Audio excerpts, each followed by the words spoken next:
जय श्री राम। आप सभी को श्री कृष्ण जी कहते हैं, आजकल शरीफ वही समझा जाता है जिसकी हरकतों पर कोई उंगली नहीं उठा पाता। लेकिन सच यह है कि कई बार खामोशी भी एक चाल होती है और दिखावे की इज्जत अक्सर भीतर के खोखलेपन को ढक लेती है।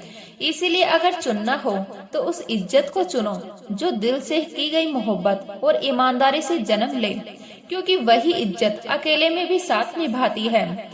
जिंदगी में कुछ दरवाजे कभी सच में बंद नहीं होते, हम बस बार बार ठोकर खाने के डर से उन्हें खटखटाना छोड़ देते हैं और फिर खुद को यह कहकर बहला लेते हैं कि अब कुछ बचा ही नहीं है, जबकि सच यह है कि संभावनाएं हमेशा आसपास मौजूद रहती है। बस हार मान लेने से पहले उन्हें देख पाने का हौसला चाहिए, वही हौसला जो इंसान को टूटने से पहले ठहर कर सोचने की ताकत देता है। श्री कृष्ण जी कहते हैं, भक्ति और विश्वास इतना गहरा हो कि संकट तुम्हारे इससे आए और चिंता भगवान के इससे चली जाए। क्योंकि जब परीक्षा चल रही होती है तब शिक्षक अक्सर मौन रहते हैं। यह मौन सजा नहीं होता, यह भरोसे की सबसे बड़ी निशानी होती है। मुश्किल वक्त में भगवान की चुप्पी को अपनी हार मत समझना, बल्कि यह समझने की कोशिश करना कि कोई ऊपर बैठा तुम्हें देख रहा है, परख रहा है कि इस इम्तिहान में तुम कितने मजबूत निकलते हो। कई बार आंसू बहाने के बाद ही भीतर का इंसान खड़ा होना सीखता है और वही खड़ा होना आगे चलकर तुम्हारी पहचान बनता है। जिंदगी में पैसा भी जरूरी है और नमक भी, दोनों के बिना स्वाद अधूरा लगता है। लेकिन जब यही चीजें जरूरत से ज्यादा हो जाए तो वही स्वाद बिगाड़ देती है। ज्यादा पैसा इंसान को अहंकारी बना देता है और ज्यादा नमक रिश्तों को कड़वा। इसीलिए संतुलन सीखना सबसे बड़ा सबक है। अंधेरे में इतना डरने की जरूरत नहीं, असली खतरा उनसे है जो तुम्हें अंधेरे में रखकर खुद रोशनी का दावा करते हैं। ऐसे लोग मुस्कान के पीछे जाल बिछाते हैं और भरोसे के नाम पर सिर्फ अपना फायदा देखते हैं। रिश्तों से अपेक्षा रखना स्वार्थ नहीं है, यह तो इंसान होने की निशानी होती है। लेकिन अपेक्षा के लिए रिश्ते रखना धीरे धीरे इंसान को सौदागर बना देता है। अगर तुम सिर्फ किसी अपने फायदे के लिए अपनाते हो तो वह रिश्ता नहीं रह जाता, वह एक समझौता बन जाता है जिसमें भावनाएं नहीं सिर्फ हिसाब चलता है। और हिसाब से चलने वाली जिंदगी में सुकून कभी स्थायी नहीं होता। जब भी तुम किसी बुरे दौर से गुजर रहे हो तो यह याद रखना कि वक्त कभी एक जैसा नहीं रहता। समय के पास इतनी ताकत है कि वह एक मामूली कोयले को भी हीरा बना सकता है, बशर्ते वह कोयला दबाव सहने का हुनर सीख ले। इससे पहले कि हम इस विषय को गहराई से समझें, आपसे अनुरोध है कि आप हमारे चैनल को सब्सक्राइब कर लीजिएगा और नए हो तो प्लीज लाइक कर दीजिएगा। श्री कृष्ण जी कहते हैं, किसी की वर्तमान स्थिति देखकर उसके भविष्य का मजाक मत उड़ाना, क्योंकि जो आज जमीन पर बैठा है वह कल आसमान को भी छू सकता है। समय सबका बदलता है, फर्क सिर्फ इतना होता है कि कोई सब्र के साथ मेहनत करता है और कोई जल्दबाजी में टूट जाता है। धैर्य और मेहनत की ताकत को समझने में अक्सर देर हो जाती है और वही देर जिंदगी की सबसे बड़ी सीख बन जाती है। लोकप्रिय होना जरूरी नहीं होता, तालियों की आवाज हर बार सच्चाई की पहचान नहीं होती, लेकिन इंसानियत निभाना हर हाल में जरूरी होता है, क्योंकि वही तुम्हें भीड़ में इंसान बनाए रखती है। श्री कृष्ण जी कहते हैं, दूसरों के दुख पर हंसने वाले लोग कभी नहीं समझ पाते कि दर्द क्या होता है, जब तक कि वही दर्द एक दिन उनके दरवाजे पर दस्तक ना दे दे। हर समस्या का समाधान हर कोई बड़े आराम से बता देता है, लेकिन किसी के दिखाए रास्ते पर चलने से पहले अपनी बुद्धि से यह जरूर जांच लेना कि रास्ता दिखाने वाला खुद कहीं भटका हुआ तो नहीं है, क्योंकि अंधे के पीछे चलकर मंजिल नहीं सिर्फ गड्ढा मिलता है। जिंदगी बार बार तुम्हें चुनौतियों के मोड़ पर लाकर खड़ा करेगी, कभी रिश्तों के नाम पर, कभी हालातों के नाम पर और कभी खुद तुम्हारी ही सोच के खिलाफ। और शायद असली सवाल यह नहीं कि तुम कितनी बार गिरे, असली सवाल यह होगा कि हर बार गिरने के बाद तुम चुपचाप उठे या भीतर ही भीतर यह तय करने, क्योंकि इस दुनिया में सही राह दिखाने वाले लोग बहुत कम होते हैं और अपने फायदे के लिए गुमराह करने वाले हर मोड़ पर मिल जाते हैं। ऐसे लोग मीठी बातों में लपेटकर तुम्हें वहां ले जाते हैं जहां रोशनी नहीं, सिर्फ उनका स्वार्थ होता है। इसीलिए श्री कृष्ण जी कहते हैं कि परिस्थितियों से भागो मत, उनके सामने डटकर खड़े हो जाओ, क्योंकि जो उनसे भागता है वह जीवन भर किसी न किसी डर के साये में जीता है, और जो उनका सामना करता है वही इतिहास रचता है। डर के साथ जीने वाला इंसान कभी खुलकर सांस नहीं ले पाता, लेकिन संघर्ष से आंख मिलाने वाला इंसान धीरे धीरे खुद को पहचानने लगता है, और यही पहचान आगे चलकर उसकी सबसे बड़ी ताकत बन जाती है। कर्म करना ही मानव जीवन का पहला कर्तव्य है, क्योंकि बिना कर्म के कुछ भी संभव नहीं होता।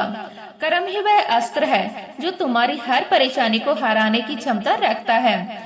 बस शर्त यह है कि तुम उसे उठाने का साहस करो। बिना कर्म का जीवन वैसा ही है जैसे बिना पानी की नदी, जो बाहर से मौजूद दिखती है लेकिन भीतर से धीरे धीरे सूख कर खत्म हो जाती है। किस्मत पर जितना ज्यादा यकीन करोगे उतना ही ज्यादा दुख पाओगे, क्योंकि किस्मत इंतजार करवाती है और इंतजार इंसान को कमजोर बनाता है। कर्म पर जितना यकीन करोगे उतना ही सुख पाओगे, क्योंकि कर्म चलना सिखाता है और चलने वाला इंसान ही रास्ते बदलता है। किस्मत भी उन्हीं का साथ देती है जो कर्म का सहारा लेते हैं, बाकी लोग तो बस उसे खोजते रह जाते हैं। श्री कृष्ण जी कहते हैं, सफलता कहीं बाहर नहीं छिपी, वह तुम्हारे आज के प्रयासों में ही सांस ले रही होती है। ईमानदारी से मेहनत करो, क्योंकि मेहनत की एक एक बूंद की कीमत अदा होती है। भले ही तुरंत नहीं, लेकिन वक्त आने पर उसका हिसाब जरूर होता है। सच्चाई यह है कि कोई भी रात इतनी लंबी नहीं होती कि सूरज उग ही ना पाए, लेकिन अंधेरे में बैठा इंसान कई बार सुबह आने से पहले ही हार मान लेता है। आज का मनुष्य न तो सत्य सुन सकता है और न ही सत्य बोल सकता है, क्योंकि असत्य का मोह इतना गहरा हो गया है कि सत्य उसे कड़वा लगने लगा है। उसने झूठ को ही अपने सुख का साधन मान लिया है, क्योंकि झूठ तुरंत आराम देता है, जबकि सच अक्सर असहज कर देता है। तुम्हारे पिता की दी हुई सीख सिर्फ शब्द नहीं होती, वह उनके संघर्षों से निकली हुई सांसें होती है। उन्होंने जीवन की आंधियों को झेला है, असफलताओं का स्वाद चखा है और अनुभव की आग में तपकर ही वह सीख तुम्हें दी है। इसीलिए जब जीवन तुम्हें बार बार गिराने की कोशिश करे, जब तुम्हें लगे कि अब संभलना मुश्किल है, तब उन शब्दों को याद करना जो कभी तुम्हें मजबूत बनाते थे। कई बार वही शब्द भीतर से हाथ पकड़कर खड़ा कर देते हैं, बिना किसी शोर के, बिना किसी गवाह के।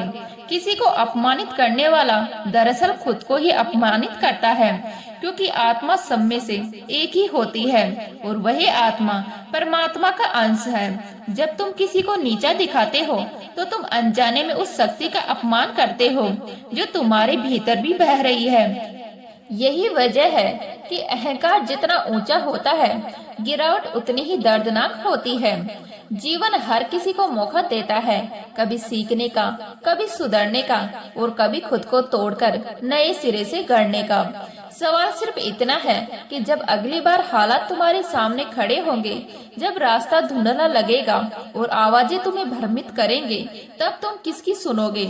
यदि तुम दूसरों को छोटा करने में अपनी ऊर्जा लगाओगे तो याद रखना, उस रास्ते से चलकर तुम खुद कभी बड़े नहीं बन पाओगे, क्योंकि जो इंसान दूसरों को नीचा दिखाकर ऊपर उठना चाहता है उसकी ऊंचाई अस्थायी होती है और गिरावट बहुत गहरी। सम्मान कभी मांगा नहीं जाता, सम्मान कमाया जाता है अपने कर्म से, अपने व्यवहार से, अपने शब्दों की सच्चाई से और अपने मौन की गरिमा से। एक उत्तम जीवन जीने के लिए यह स्वीकार करना बेहद ही जरूरी है कि इस संसार में सबको सब कुछ नहीं मिल सकता।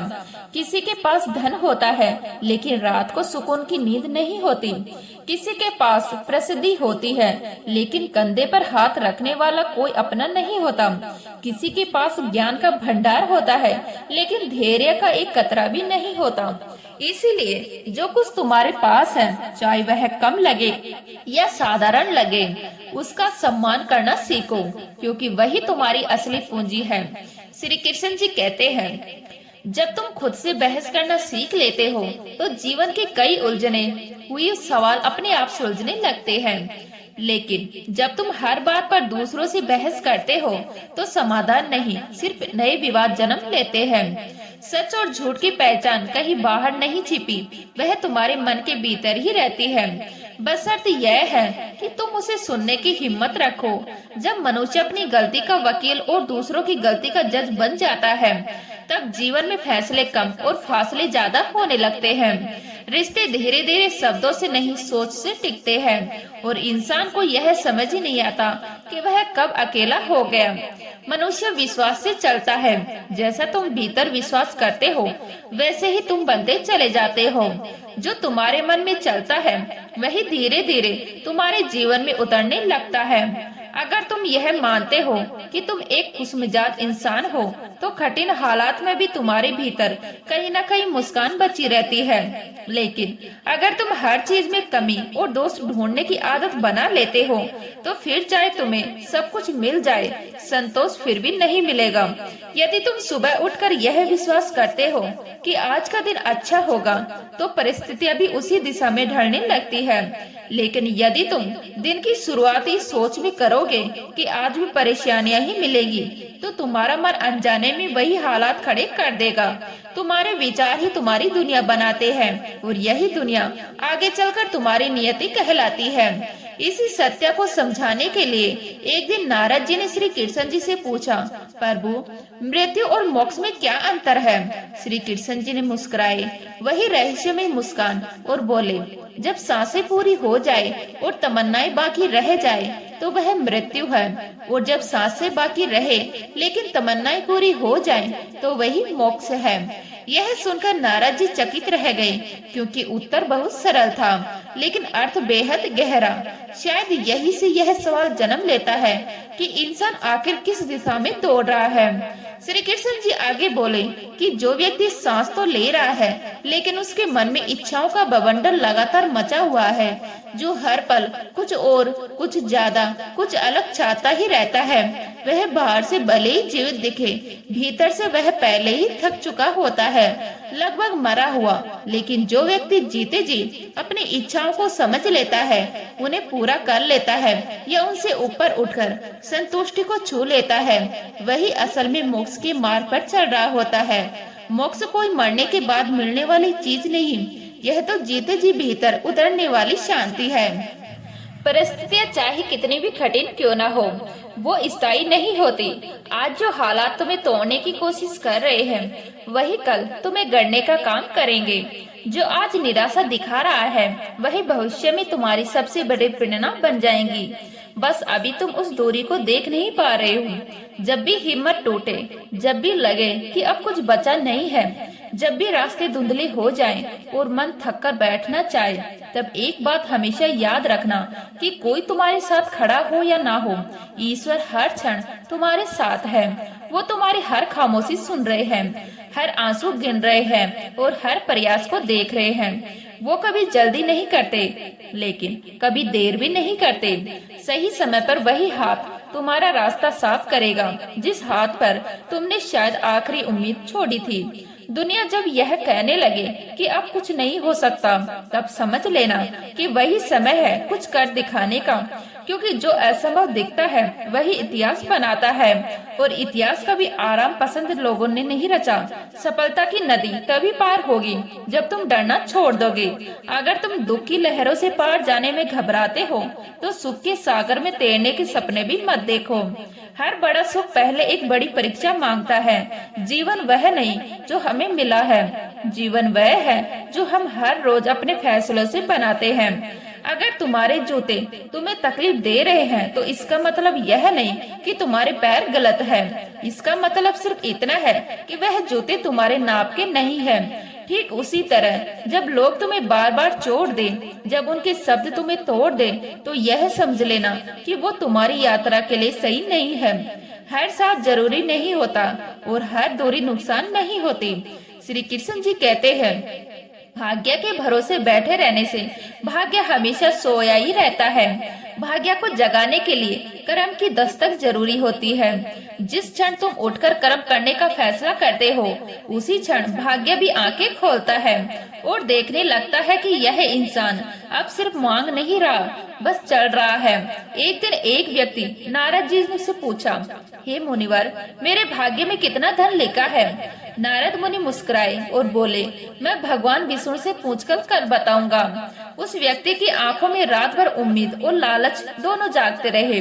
लेकिन अगली सुबह जब नारद जी मुनि लौटे तो उनके चेहरे पर एक अलग ही गंभीरता थी, जैसे वह सिर्फ धन का जवाब नहीं, किसी और बड़े सत्य का दरवाजा खोलने वाले हो। अगले दिन नारद मुनि लौटे और बड़े सहज भाव से बोले कि तुम्हारे भाग्य में रोज एक ही लिखा है। वह व्यक्ति यह सुनकर बहुत खुश हो गया, क्योंकि उसकी जरूरतें उसी में पूरी हो रही थी और उसके मन में किसी तरह की कमी का भाव नहीं था। वह संतोष में जीने लगा और संतोष की यही शक्ति उसके चेहरे पर उतर आई।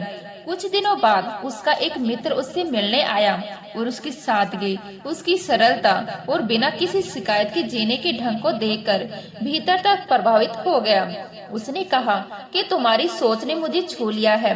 मैं चाहता हूँ कि मेरी बहन से तुम्हारा विवाह हो जाए। व्यक्ति ने बिना किसी झिझक के साफ शब्दों में कहा कि मेरी कमाई तो सिर्फ एक ही है, इसी में हमें जीवन चलाना होगा। मित्र ने मुस्कुराकर कहा कि मुझे यह रिश्ता मंजूर है, क्योंकि मैं धन नहीं मनुष्य देख रहा हूँ। और फिर जैसे ही यह रिश्ता तय हुआ, अगले ही दिन उसकी कमाई अचानक 11 हो गई। वह व्यक्ति घबरा गया, चौंक गया। उसे समझ नहीं आया कि यह क्या हो रहा है। उसके भीतर सवालों का तूफान उठ खड़ा हुआ और वह तुरंत नारद मुनि के पास पहुंचा। उसने कहा, हे मुनिवर, आपने तो कहा था कि मेरे भाग्य में सिर्फ एक ही लिखा है, फिर यह अतिरिक्त क्यों मिलने लगा? नारद मुनि मुस्कुराए, वही रहस्यमय मुस्कान, और उन्होंने पूछा, क्या तुम्हारा किसी से रिश्ता तय हुआ है? व्यक्ति ने कहा, हाँ, मेरी सगाई हो चुकी है। नारद मुनि बोले, तो यह अतिरिक्त धन तुम्हारा नहीं, तुम्हारे होने वाली पत्नी के भाग्य से आ रहा है। उसे संभाल कर रखना, जोड़ना शुरू करो, यह तुम्हारे आने वाले जीवन में काम आएगा। व्यक्ति यह सुनकर आश्चर्य में पड़ गया। उसके मन में पहली बार यह विचार आया कि क्या ऐसा भी हो सकता है कि धन किसी और के भाग्य से हमारे जीवन में प्रवेश करे। नारद मुनि ने गहरे स्वर में कहा कि मनुष्य का उतना ही मिलता है जितना उसके भाग्य में लिखा होता है, लेकिन कई बार जो सुख सुविधा और अवसर हमें मिलते हैं वो हमारे नहीं होते, वो उन लोगों के भाग्य से जुड़े होते हैं जिन्हें ईश्वर हमारे जीवन से जोड़ देता है। यही कारण है कि कुछ लोग बिना ज्यादा प्रयास के भी आगे बढ़ जाते हैं और कुछ लोग सब कुछ करके भी वही खड़े रह जाते हैं। समय बीता, जीवन आगे बढ़ा और कुछ समय बाद उसकी पत्नी गर्भवती हो गई। अब उसकी कमाई और बढ़कर 31 हो गई। इस बार व्यक्ति भीतर से और ज्यादा विचलित हो गया। वह फिर नारद मुनि के पास गया और बोला, हे मुनिवर, पहले मेरे और मेरी पत्नी के कारण अतिरिक्त मिल रहा था, अभी यह और क्यों बढ़ रहा है? क्या मुझसे कोई गलती हो रही है? क्या मैं किसी पाप का भागी बन रहा हूँ? नारद मुनि ने शांत स्वर में उत्तर दिया कि अब जो अतिरिक्त धन आ रहा है वह तुम्हारे होने वाले बच्चे के भाग्य से जुड़ा है। यह सुनकर वह व्यक्ति अवाक रह गया। उसकी आंखों में भय भी था और विस्मय भी। उसने धीमे स्वर से पूछा, तो क्या मेरे भाग्य का धन वही एक ही था? नारद मुनि बोले, हर मनुष्य को उसका भाग्य अवश्य मिलता है, इसमें कोई संदेह नहीं है, लेकिन घर में समृद्धि किसके भाग्य से आती है यह मनुष्य नहीं जानता। कभी पत्नी के भाग्य से, कभी संतान के भाग्य से, कभी किसी ऐसे व्यक्ति के भाग्य से जो कुछ समय के लिए जीवन में आता है। यही कारण है कि जीवन में किसी का महत्व कभी कम मत समझो, क्योंकि जो हो सकता है कि जिस व्यक्ति को तुम साधारण समझ रहे हो उसी के भाग्य से तुम्हारे जीवन में वह परिवर्तन आने वाला हो जो सब कुछ बदल दे। और शायद यही सोचते हुए उस व्यक्ति के भीतर एक नया डर और नई जिम्मेदारी जन्मने लगी, क्योंकि अब सवाल सिर्फ धन का नहीं रहा। सवाल यह बन गया था कि अगर भाग्य सच में ऐसे जुड़ता है तो कर्म की भूमिका आखिर कहाँ से शुरू होती है। फिर भी मनुष्य बार बार अहंकार कर बैठता है, यह मेरा है, मैंने बनाया, मैंने कमाया, मेरी मेहनत है। और इसे याद यह नहीं रहता कि वास्तव में कोई नहीं जानता कि वह किसके भाग्य का खा रहा है, किसके हिस्से की रोशनी उसके जीवन में आकर ठहर गई है। इसीलिए अपनी उपलब्धियों पर कभी घमंड मत करना, क्योंकि जो कुछ भी तुम्हारे पास है वह किसी न किसी के भाग्य के सहारे तुम्हारे जीवन में बहकर आया है। आज जो तुम्हें ऊंचा दिखा रहा है वही कल तुम्हें विनम्र होना भी सिखा सकता है। अहंकार इंसान को यह भ्रम देता है कि वह अकेला काफी है, जबकि सच्चाई यह है कि हर इंसान किसी न किसी से जुड़कर ही पूर्ण होता है। तो उम्मीद करते हूँ यह वीडियो आपको अच्छी लगी होगी। अच्छी लगी तो लाइक करें, शेयर करें, नए हैं तो प्लीज सब्सक्राइब कर लीजिएगा। मिलते हैं नेक्स्ट वीडियो में, तब तक के लिए जय हिंद, जय भारत, जय श्री राम।